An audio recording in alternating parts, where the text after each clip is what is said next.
Stepney's visit to Sir Topham Hatt's railway was coming to an end. "We shall miss you," said Sir Topham Hatt. Then he turned his attention to all the other engines. "My railway is very busy, and I'm pleased with you, but you need help. A diesel is all that's available.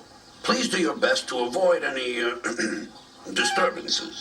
"What does that mean?" whispered Duck. "That means this diesel is difficult," snapped James. And he was.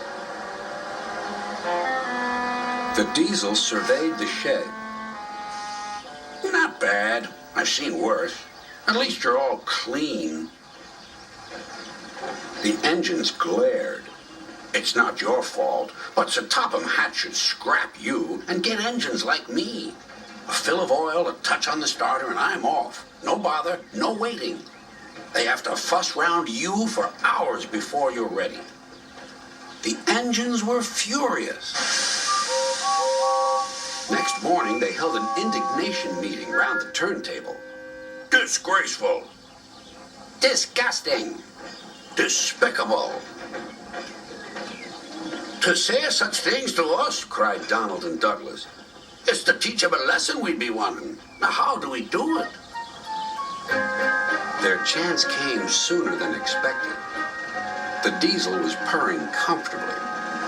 An inspector watched a fitter making final adjustments. The wind tugged at the inspector's hat.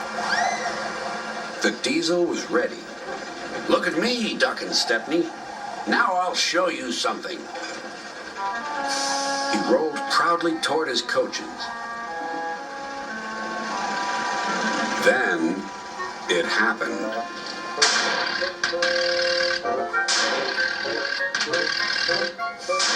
Shaking and spluttering, the diesel stopped.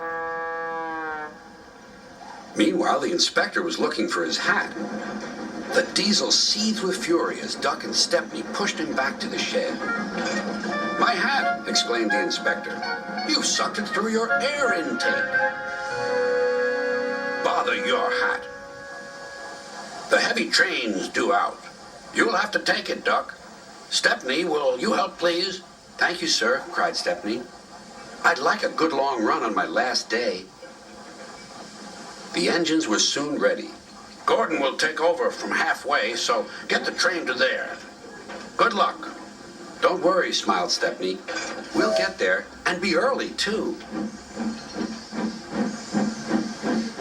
The cavalcade moved carefully over the rails and out to the open line. "Now for a sprint," puffed Stepney. "I'm ready when you are," replied Duck. Soon they were whizzing through Edward Station. And next they charged at Gordon's Hill beyond.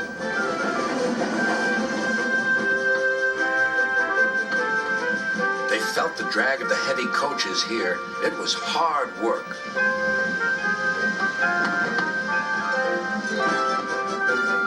At last they were running smoothly along the line toward the big station.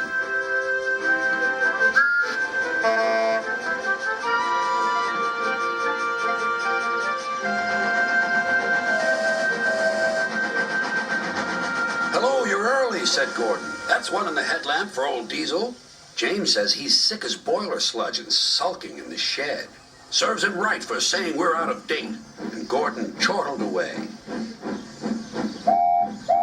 Next day, everyone came to say goodbye to Stepney. "Come back and see us soon," whistled the engines. "And you are always welcome on my Bluebell Railway, too," replied Stepney. Then he puffed away. What about Diesel? He'd slipped out while no one was looking. But he left two things behind: a rather nasty smell and a battered bowler hat.